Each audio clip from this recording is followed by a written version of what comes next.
for this fall on the novel The Left Hand of Darkness by Ursula Le Guin. And I'm glad to see so many people in the audience today. I hope our panel discussion will help you to think through your experience making your way through the novel. Maybe some of you are already partway through, as most of my students were about halfway through the novel, and some of you may be just beginning. Some of you may be already familiar with the novel. We'll be talking about some basic things, maybe trying not to give away too many spoilers for those of you who are still hoping to enjoy the entire novel. So we've got three panelists today, but before I get to that, I just want to remind you that we do have some other events coming up, some more lectures that are part of the series. This Wednesday, we have a lecture titled Chasing the Limit of Our Imagination by Stefan Kisby, who is an author, and he's also a faculty member at Sonoma State University. Wednesday of next week, we have a lecture entitled Taoist Thought in the Left Hand of Darkness by Lauren Nahas, one of our faculty members here at SRJC. And then Monday, November 9th, we have a lecture titled Gender, Language, and Identity in the Left Hand of Darkness, and that talk will be given by Ann Leonard, a local author. And we also have one more lecture on Tuesday, November 10th, and that's going to be here, but it will be at 3:30 to 4:30 in the afternoon on a Tuesday. The rest of the events are on Monday and Wednesday here at noon. And that title will be Myth and Myth-Making in Ursula K. Le Guin's The Left Hand of Darkness by Pranur Osbarenci. So I hope you'll be able to make it to those events as well. I think it will be a really exciting series, and I look forward to hearing those lectures myself. So today we have three of us that will be spending a little bit of time with you. We have Ed Castellini, who is one of our faculty members here at SRJC. He has been teaching here since 1993, and he has his PhD in English and American Literature from UC Davis. We also have Ellen Shick, who has taught here, I believe, since 96. Is that about right? Okay, so let's see. Ellen has been a teacher for 24 years. She's had the privilege of working with students from junior high to college level. She began teaching at SRJC in 96 in the College Skills Department and has joined the English department as of 2012. She appreciates Ursula K. Le Guin's writing because her stories contain myths, legends, archetypes that speak to the deepest and oldest parts of us. And myself, I am, of course, Matt Murray. And I'm one of the faculty members also here at SRJC. I'm the newest of the three. I just joined the department or the school even in 2010. And but I've enjoyed my time here so far, loving the school and these wonderful events that we have every semester. So without further ado, let's begin. We'll start with Ed. He's going to share some information with us, and we'll go from there. All right, so the first thing is that undoubtedly, as you've been reading this book, you've been noticing the strange words and the strange vocabulary. In fact, that can be a real turnoff for many of you, you know. What are all these words? And yet the author obviously has to use new words to refer to new things and new ideas that she's trying to put over in this work. Now, one of the most important words, in fact, to me, the most important word is ecumen, or ecumen. Let's see if I can get this off here. So the word is so central to the book that actually this question is the crucial question of the book. The questioning continued, what, asked obsolete, was the ecumen, or ecumen? A world, a league of worlds, a place, a government? So that's the central question of the book, because Genly I comes to this planet, and he's the sole representative of the ecumen, or ecumen, and has to convince the authorities on the planet that by joining the ecumen, the whole planet will gain a certain progress, okay? So I thought that that might be interesting because obviously this is not really about the planet Gethin in some galaxy. This is about Earth and about possibilities of Earth. So what does ecumen mean? I take it that many of you might know the word ecumenical. So I took the liberty of photographing page from the Oxford English Dictionary. So that's ecumenical. You see the C replaces the K there. And there it says, belonging to or representing the whole, in quotes, Christian world, or the universal church, general universal Catholic, Catholic in its largest sense. So that's what the ecumen means. That which is universal, and now not just universal in terms of our little Earth sphere, but universal in terms of the whole universe. So they're now in another galaxy, and the ecumen is universal. But we have to use words that come from Earth. So here we have this wonderful little word, and I'll show you its etymology here. You see, there's a little bit of Greek there. It says oikos, which means house. And for economy, it says noimos, which means managing your house. So if you hear that somebody is running the economy, that literally signifies managing your house or managing your household. And house is the same word in the ecumen and ecumenical and economy, and also in the word ecology.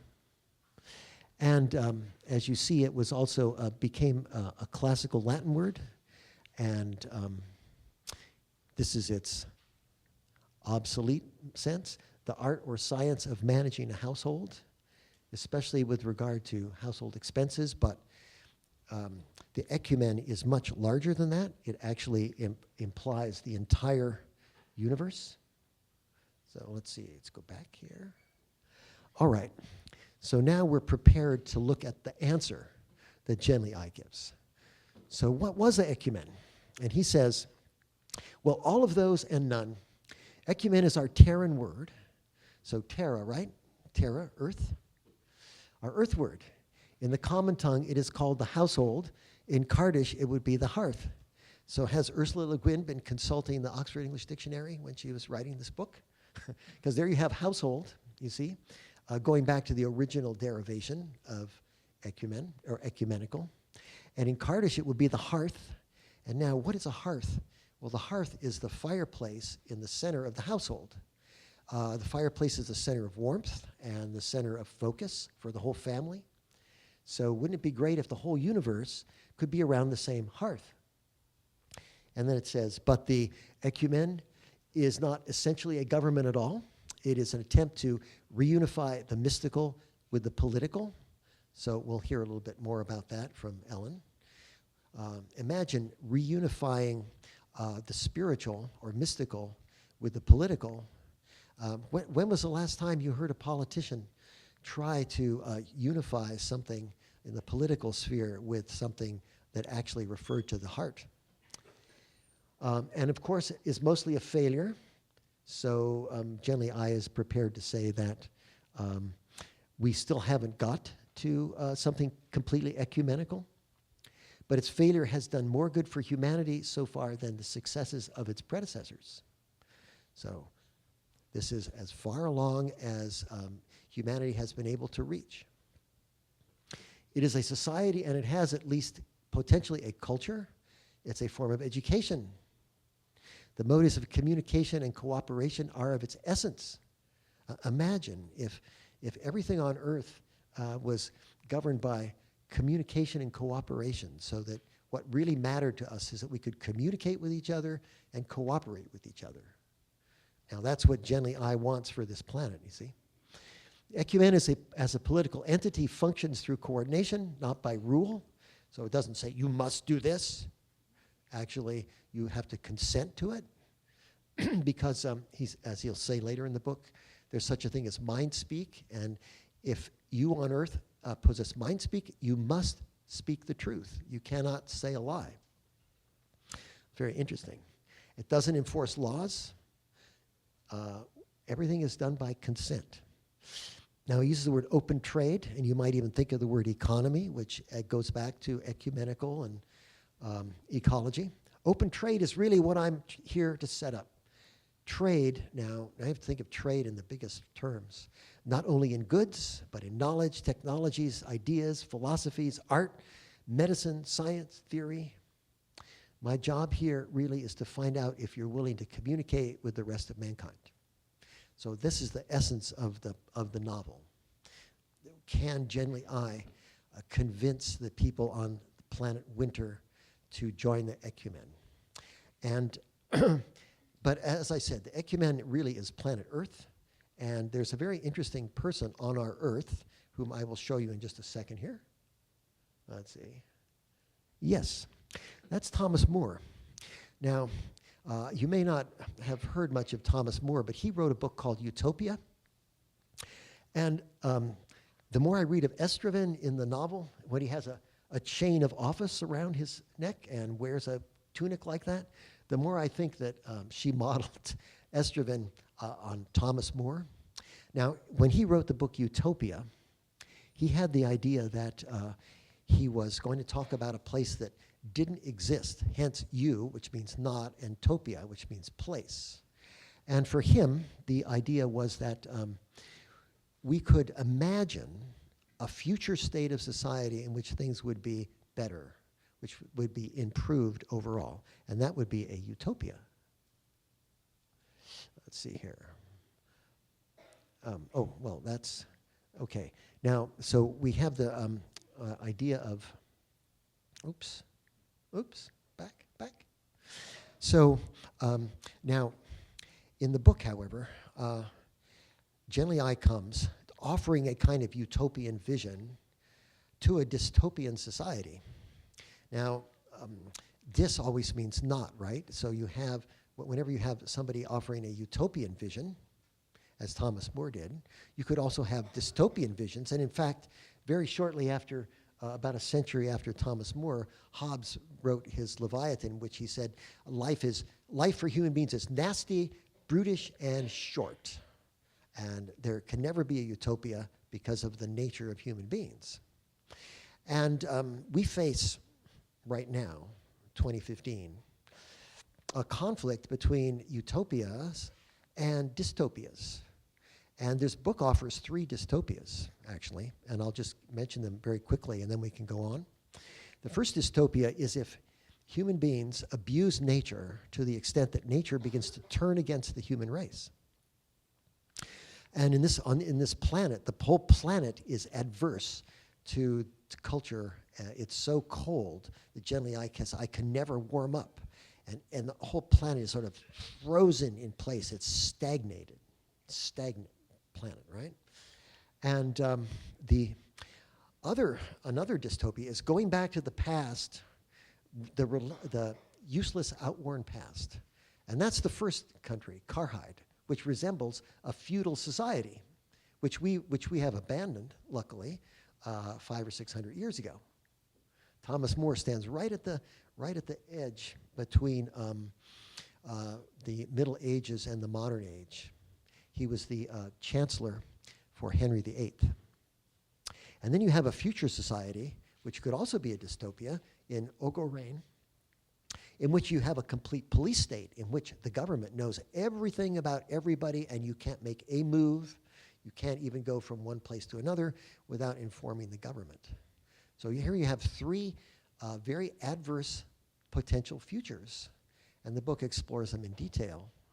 And it's quite interesting to consider all of this if you're willing, as I hope some of us are, to entertain the possibility the future could be better, move towards utopia, or to any number of very unpleasant dystopias which confront us and which are quite possible in our time. Okay. Thanks, Ed. Thank you.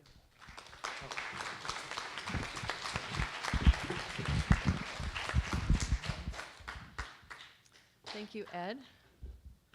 Can you hear me okay? Yep. So we're going to leave Utopia for a few minutes here, and we're going to go to ancient China. So what you see depicted here are the 3 main Chinese religion philosophies: Confucianism, Buddhism, and Taoism. They're each over 2,000 years old. Now, when we compare a religion to a philosophy, they both give us guidance on how to live our lives.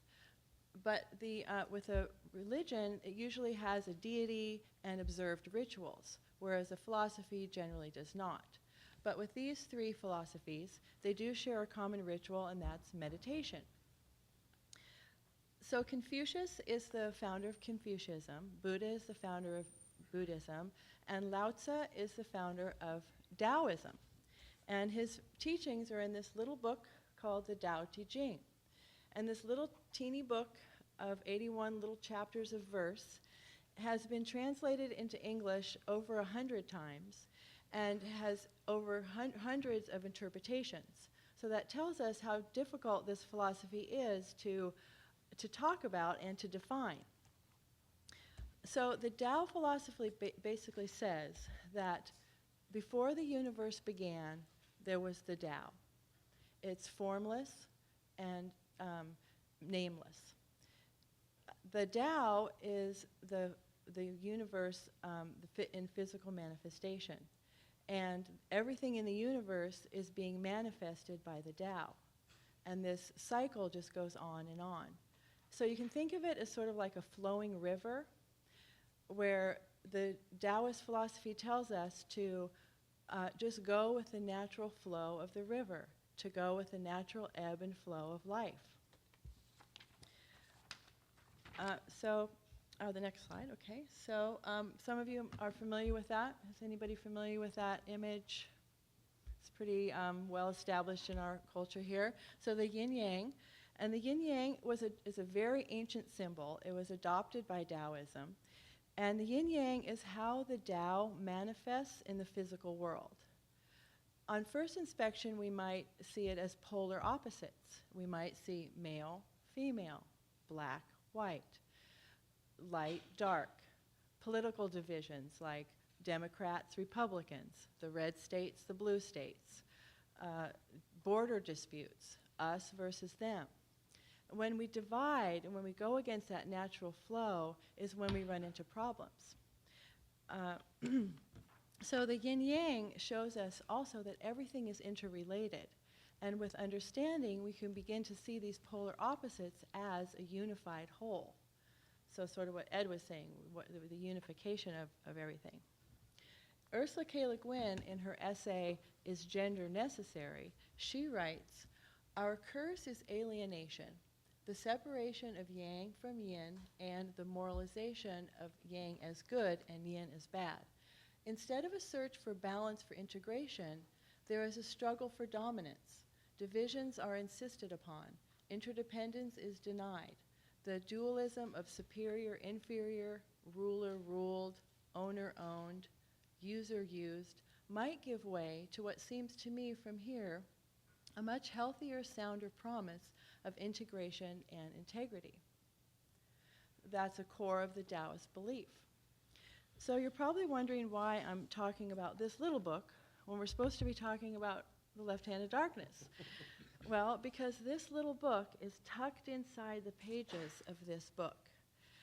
It's because this little book is very near and dear to Ursula K. Le Guin's childhood. Her father used to read to her from this little book all through her life. She says that she became a Taoist as soon as she found out what it was. And she says that in this little book that's over 2,500 years old, it speaks to everyone because as if it was written only yesterday. As a matter of fact, she's written her own interpretation of the Tao Te Ching, so if you're interested in that. And the Taoist philosophies find their way into almost everything that she's written, including this book, in a big way. So let's look at some examples from the left-handed darkness and see how the Tao, the yin-yang, comes into play. Well, there's definitely a lot of polar opposites in the book, right? There's the Hendarata, Yameshta, the two very different religions, sort of like the East and the West. There's also Karhide versus Orgoren. They are two countries at odds with one another. They have a border dispute going on. We also have male, female. Gen Lee, he's from Earth, and he has to kind of resolve the idea of gender issues and androgyny in this planet on a personal level. And then we have Orgarin, the country, is mobilizing, and they're getting ready to possibly go to war with Karhide. So we have a good deal of conflict. But where does the Tao, where does the balance of the yin-yang come into the left-handed darkness? Well, for example, we mentioned meditation, right? So the Handurata, which is one of the religions, it kind of reminds me a lot of Taoism. And it is explained this way on page 54. The Handurata is more of a philosophy. The Handurata is a religion without institution, without priests, without hierarchy, without vows, without creed. I am still unable to say whether it has a god or not. It is elusive. Its only fixed manifestation is in the fastnesses, retreats to which people may retire and spend the night or a lifetime. So Genly I hears about these foretellers. They can tell the future, and he wants to go to them so he can learn their technique and so that he can learn the future of the planet Gethin. Now, these foretellers live in these remote, glacial villages, and they sort of remind me of the monks in Tibet.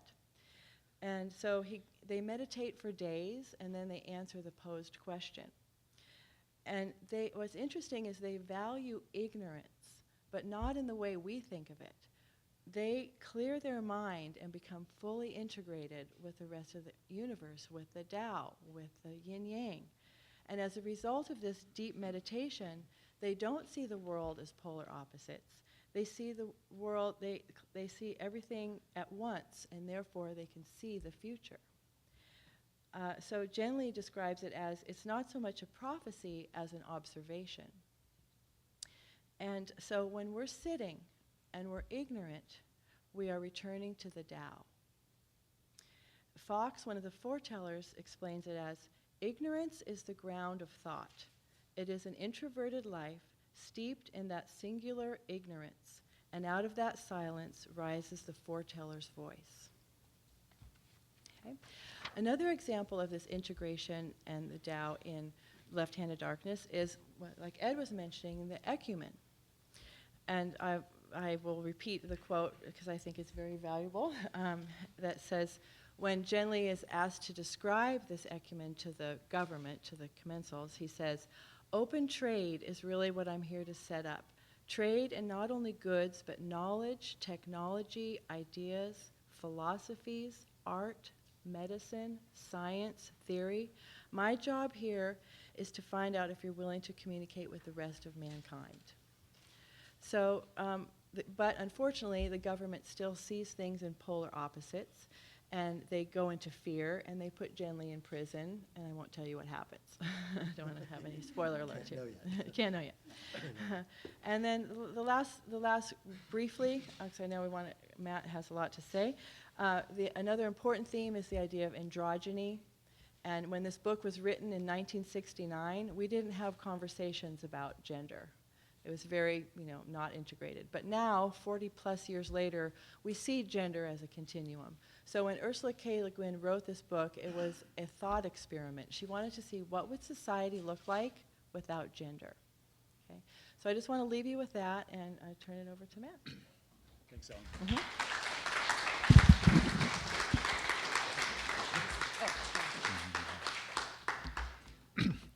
So what's been most interesting to me this time as I've been reading through the novel is paying attention to the relationship between Genly I and Estroven.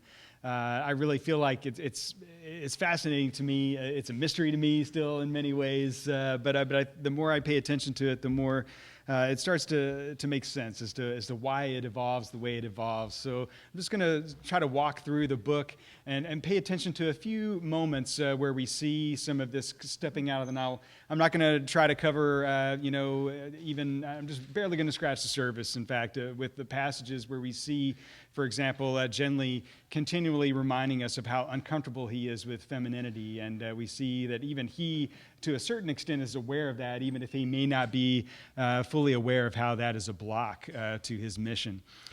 So as I was thinking about it, I really feel like with Estroven and Gen Lee, the main problems are sociocultural in nature, that we have, on the one hand, they have a difficult time communicating with each other, partially because of the peculiar mode of communicating on Gethin with this concept of Shifgrather. You can't really say exactly what you want to say. You have to be very careful about offending the other people's social status and their pride. So Estroven has a very specific way of attempting to communicate, and Gen Lee doesn't understand it. He doesn't get it. He, for example, is often asking for advice, but he's not getting it, because that's one of the things that they actually rarely do on this planet, is give somebody else advice, because it's considered rude. It's considered an insult. So the other barrier beyond just the communication is Gen Lee's own prejudices, especially regarding femininity. And I think even more specifically, we could probably say it's when he sees the feminine mixed with the masculine that he becomes most uncomfortable. And so, again, I just want to walk through a few moments. I've divided the novel up, at least in my mind, into 4 basic chunks. The first being Gen Lee's experience in Karhide, then his experience in Orgorian, and then his later experience leaving Orgorian and crossing the ice fields, and then finally his return to Karhide. So I'm going to walk through just briefly each one of those major sections of the novel and try to point out some moments where we see some of these difficulties arising, and maybe hopefully a little bit of we can understand then how they break through these barriers to whatever extent they're able to by the end of the novel. So I think of it again as tracing sort of this relationship through the novel. So first we can think about the experience in Karhide. In Karhide, we see, of course, Gen Lee's, for us at least, his first interactions with Estroven. They're speaking to one another, interacting with each other around the time of this parade. And we see from the get-go, one of the first things that Gen Lee tells us is that he is uncomfortable with Estroven. I was thinking about a particular quote from page 7 where he says, "I don't trust Estroven, whose motives are forever obscure." And again, this speaks to that miscommunication, but I think also this mixture of femininity and masculinity as well. I don't like him. And this is the interesting part. Yet I feel and respond to his authority as surely as I do the warmth of the sun. And so I think we'll see maybe more than once that Gen Lee, at the same time, distrusts Estroven, but also recognizes that Estroven may be on a different par than most of the other people that he encounters in the novel. So let's see here. The next thing I was thinking about was Gen Lee's own admission of his shortcomings. Again, it happens several times during the novel that Gen Lee will say, maybe I'm part of the problem here. Maybe I'm not able to understand. And we learn very early on in the novel that he admits this. Though I'd been 2 years on Winter, I was still far from being able to see the people of the planet through their own eyes. I tried to, but my efforts took the form of self-consciously seeing a Gethenian first as a man, then as a woman, forcing him into those categories so irrelevant to his nature and so essential to my own. Was it in fact perhaps this soft, supple femininity that I disliked and distrusted in him? For it was impossible to think of him as a woman, that dark, ironic, powerful presence near me in the firelit darkness. And yet whenever I thought of him as a man, I felt a sense of falseness, of imposture, in him or in my own attitude toward him. So again, we can see that Gen Lee is questioning a little bit, but it never goes far enough, right? Gen Lee is still, his main response to Estroven is distrust, disgust, and often confusion. And it's interesting that this is a problem for Gen Lee for a variety of reasons, but one, we know that the first investigators to the planet of Gethin have told us that they know this is going to be a problem for the first mobile to visit the planet. The mobile must be aware of, or at least conscious to not try to put these categories of man and woman on the Gethenians because they don't work, they don't match. And these are the words of that investigator. The following must go into my finished directives. When you meet a Gethenian, you cannot and must not do what a bisexual naturally does, which is to cast him in the role of man or woman.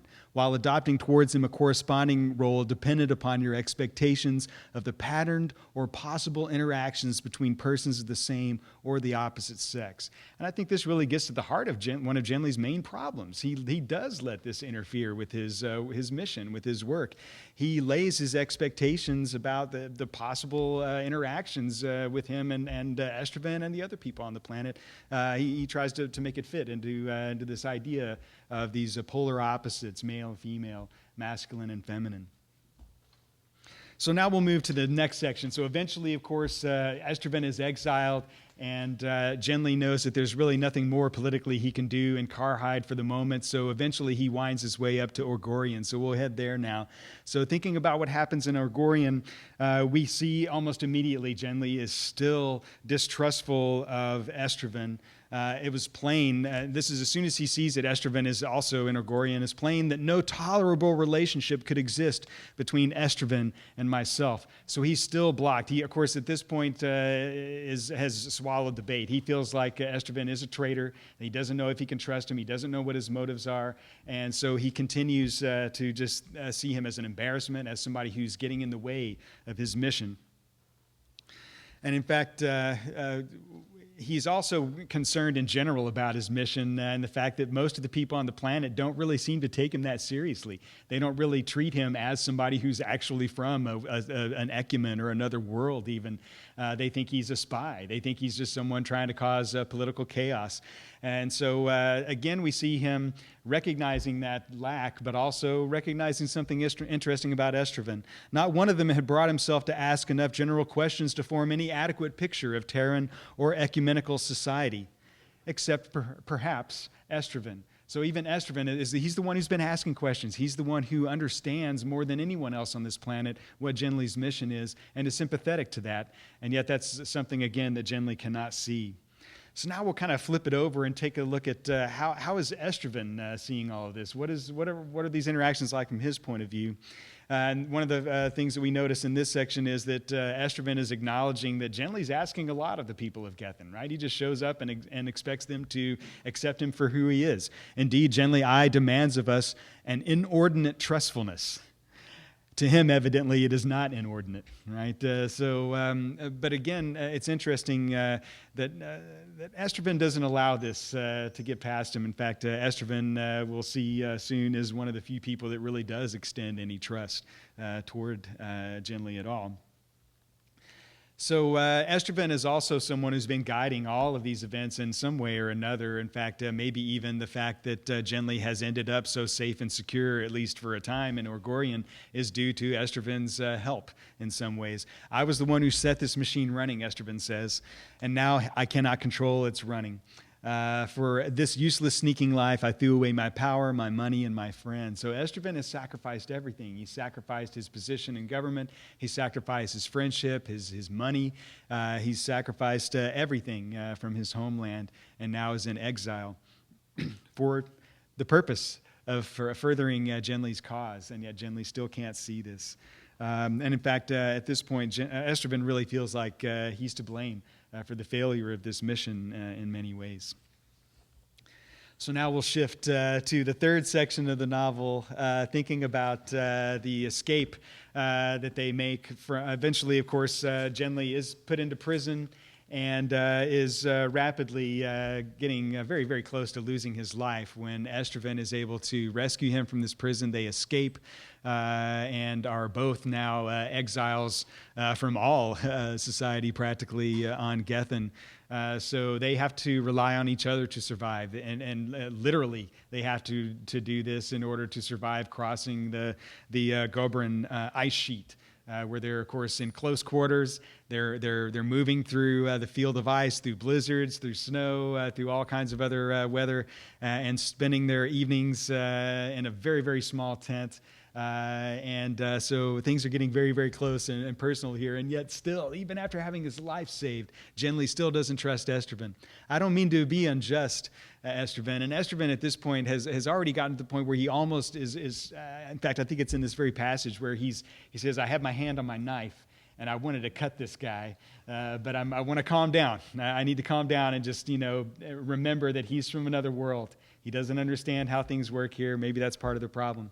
He says, I don't mean to be unjust, Estroven, yet you are. It's strange, Estroven replies. I'm the only man in all Gethin that has trusted you entirely. And I'm the only man in Gethin that you have refused to trust at every step of the way. Genly has refused this trust.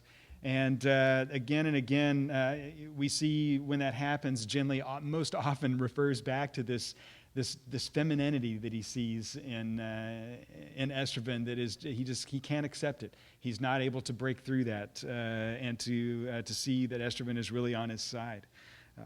And it's finally, of course, through their experience on the ice field and those close quarters, survival mode, he Genly tries to teach Estroven mind speech. And in fact, crossing the ice and spending all this time together, it's inevitable, of course, that they're going to have to be closed up in this tent together while Estroven's in Kemmer, right? And it's at that moment, of course, there's this sexual tension. And yet, of course, it's not consummated. They don't have any sort of interaction in that kind of way. But it seems like in many ways that was the final thing that actually helps Genly to break through some of his barriers. But before we get there, we see that he's still locked, and he explains how he's locked here. A friend? What is a friend? In a world where any friend may be a lover at a new phase of the moon? Not I, locked in my virility, no friend to Therum Hearth, or any other of his race, neither man nor woman, neither in both, cyclic, lunar, metamorphosing under the hand's touch, changelings in the human cradle, they were no flesh of mine, no friends, no love between us. He puts it very directly there. He feels like there's no way for him to really have a meaningful human connection with these people, and yet he keeps trying to insist that we're all humans, we're all mankind, we're all together, but he doesn't even maybe really believe it on a certain level, right? So here we get to the moment where finally maybe they do break through this lockedness, right? He even says, I was locked in my own virility. He's locked in his masculinity. He's locked in these polar opposites of masculine and feminine. So now we see a shift. Once these close quarters, the survival, this Kemmer mind speech has been happening, and I saw him then again, and for good, what I'd always been afraid to see and had pretended not to see in him, that he was a woman as well as a man. Any need to explain the sources of that fear vanished with the fear. What I had left with was, at last, acceptance of him as he was. So finally, Genly's getting to this point. And it's even, I think it goes further with this next passage on the next page. For it seemed to me, and I think also to him, to Estroven, that it was from that sexual tension between us, admitted now and understood, but not assuaged, that the great and sudden assurance of friendship between us rose, a friendship so much needed by us both in our exile, and already so well proved in the days and nights of our bitter journey, that it might as well be called now as later love. So finally, through this all, we see that Genly has not only broken through his barrier, he's broken through this bipolar understanding of gender, and he finally, very quickly it seems, has suddenly recognized something deep within himself and also within Estroven, that they love each other. And whatever kind of love this is, we can make our minds up about, but love is there, and that is, one of the most fundamental and important human bonds that we can find. So I think it's a wonderful moment that they get to. Maybe we have lost hope that Genly will ever get there by this point, but he finally does. And of course, the last section of the book is their return to Carhide. Estroven gives the final thing that he has left to give. In order for Genly's mission to be complete, to be successful. I'll leave that to your imagination. But at this moment, finally, Genly does return to Carhide, to King Argivan, and explains what it is, not only that he's been doing, but what it is that really, in the end, Estroven has been doing, to explain that Estroven really has not been a traitor at all, when you look at the deeper sense of things. That he loved his country very dearly, sir, but he did not serve it or you. He served the master I serve. And the king's response is, oh, you mean the Ecumen? And he says, no, mankind. So at this point, Genly even understands his own mission, I think, deeper than he did before, through his developing relationship with Estroven, that Estroven has led him to a deeper understanding of these things. Okay, so We'll take a shift here, and we're going to just open things up to some questions from the audience. If you have any questions or some things you'd like for us to discuss for a few minutes, we have plenty of time to do this. So, so what do you think, folks? Any questions?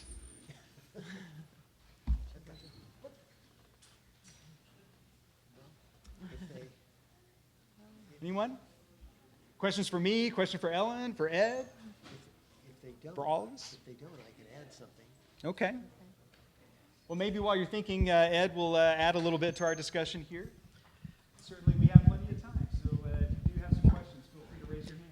Yes, you be thinking of questions, but I didn't quite get to one of my slides here. Oop, did that go off? No, you can just back it up, I think. Just back it up like that's Maybe backing it up. There we go. Woo. Ooh. 1, 2. Oops. Okay, so remember, this is Earth and the possibilities of planet Earth as much as the possibilities of any planet out in the universe. And I didn't quite show this slide, partly because I didn't want to prolong something, but how far are we in 2015 from utopia? And how far are we in 2015 from dystopia? And I was trying to think of something that would resonate with people today. So this is about peanuts. Remember Charlie Brown? So to what extent does Charlie Brown manifest either utopia or dystopia? And you see it says here, the Hobbesian ideas about society. So as opposed to Thomas More, who wrote Utopia, Hobbes came up with a tremendous dystopia. Life is nasty, brutish, and short. And it turns out that Peanuts and Charles Schultz here on our Santa Rosa, with Schultz ice rink and everything, had a comic strip that was pretty dystopian. Peanuts. People, especially children, are selfish and cruel to one another. Social life is perpetual conflict. Solitude is the only peaceful harbor. You know, when the dog is in his doghouse, he's at peace, right? One's deepest wishes will invariably be derailed and one's comforts whisked away. An unbridgeable gulf yawns between one's fantasies about oneself and what others sees. These bleak themes, so the red, he never becomes the Red Baron, ever, right? So if you can see that that these ideas sort of haunt our time, what way are we headed in our society and in our culture? And this is really crucial at this time when it becomes clear that the planet seems to be in humanity's hands. Now, did anybody have questions now? Yes? At the beginning of your presentation, can you hear me? Yes, I can. At the beginning of your presentation, when you mentioned the three future dystopia societies that ours could be headed towards, Yes. the second one that you mentioned, you said was something about going to the past. Can you repeat that again? I don't think I understood that. Oh, well, yes, the question was, I mentioned that there were 3 possible dystopias that are pictured in this book. The first one is where humanity manages to destroy nature. In a way, you know, the ice sheets threaten the whole planet, just the way that global warming and the rise of the sea level threatens us today. And to some extent, these social traits alienate us not only from each other, but from the world. So we're going to have to discover that somehow or other we have to love planet Earth. Okay? Now, so the first dystopia is planetary derangement, where the planet works against human development, right? So it could either be cold, as in the book, or it could be warmth, as we're facing, right? So either warmth or cold, out of balance, can destroy humanity. And the second, you go back to the past, which is a useless past, as in Carhide. So the past is, right, feudal and a king who's crazy, you know, or the future, which could be a Stalinist state. And I believe there are countries now I think communist China is an example of that. China, where every action of every citizen, the goal is to know what everybody's doing at every moment, to censor them. So you could have those three dystopian futures, I think. Was that clear enough? Yeah, yeah. Questions? We might have time for one more question. Yes? I was wondering where inequity and exclusion fall in that yin-yang theory. Okay. Could you repeat the question, please? I didn't quite hear you. Where does exclusion and inequity fall into Okay. The yin yang. yin-yang theory? Right. So exclusion and fall into the yin yang. Well, in our, when we divide into us and them, we're excluding another, right? In the book, we see examples from the government. We see racism, for example, because when Gen Lee comes to the planet, and they see him as an alien. They call him an alien. He's from another planet. They don't understand what he's expressing, and they kind of put him into a little box. So in that way, literally they put him into a prison cell. So in that way, we are excluding someone who's different from us, and that, of course, we can see in our society often. If we don't understand something, our first reaction might be to exclude and, keep that person out. But with the yin-yang, the idea is full inclusion, to include everyone, and to also understand with the yin-yang symbol, if I'll go back to that. Let's see, where was that? Another aspect of this symbol is, you see in the black part, there's a little bit of white, and in the white part, there's a little bit of black. So within each of us, we have the other within us. So that's another aspect of that, and that there's a dynamic process between the two. So we can never really exclude anyone from ourselves because it's in us, is in us already. I hope that answers your question. Okay, good. All right, well, I think that's all the time we have today. I want to thank everyone for attending, and please be here at our next events. Thank you very much.